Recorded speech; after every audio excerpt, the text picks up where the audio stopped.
Teenage sensation Vaibhav Suryavanshi Rajasthan Royals తరపున ఆడుతూ IPL 2026 సీజన్లో ఏకంగా 776 పరుగులు చేసి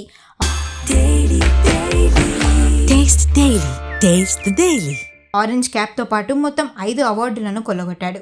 ప్రస్తుతం రాజస్థాన్ రాయల్స్ ఈ బుడ్డోడికి సీజన్కు 1.10 కోట్లు మాత్రమే చెల్లిస్తోంది. భవిష్యత్తులో వేలంలోకి వస్తే ఇతని ధర ఏకంగా 30 కోట్లు పలికినా ఆశ్చర్యపోనక్కర్లేదని విశ్లేషకులు అంచనా వేస్తున్నారు.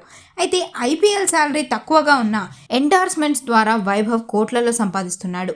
ఐపీఎల్ మెరుపుల తర్వాత వైభవ్ పాపులారిటీ అమాంతం పెరిగిపోవడంతో అతను తన బ్రాండ్ ఎండార్స్మెంట్ ఫీజును కూడా పెంచేశాడు. ఐపీఎల్ 2026 ప్రారంభానికి ముందు ఒక్క డీల్కు ₹1 కోటి తీసుకున్న వైభవ్ ఇప్పుడు ఒక్క యాడ్కు 1.5 నుండి 2 కోట్ల వరకు వసూలు చేస్తున్నాడు. ఇప్పటికే టాప్ బ్రాండ్స్ ను ప్రమోట్ చేస్తున్న ఈ కుర్రాడి కోసం మరిన్ని కంపెనీలు క్యూ కడుతున్నాయి. అతని పోర్ట్ఫోలియోను తల్లిదండ్రులతో పాటు రాజస్థాన్ రాయల్స్ ఫ్రాంచైజీ స్వయంగా చూసుకుంటోంది. ఈ చిన్న వయసులోనే వస్తున్న డబ్బు పాపులారిటీని చూసి మైండ్ డైవర్ట్ అవ్వకుండా తనని కాపాడుకోవాల్సిన బాధ్యత తల్లిదండ్రులపైనే ఉందని క్రికెట్ విశ్లేషకులు సూచిస్తున్నారు. Taste the Daily.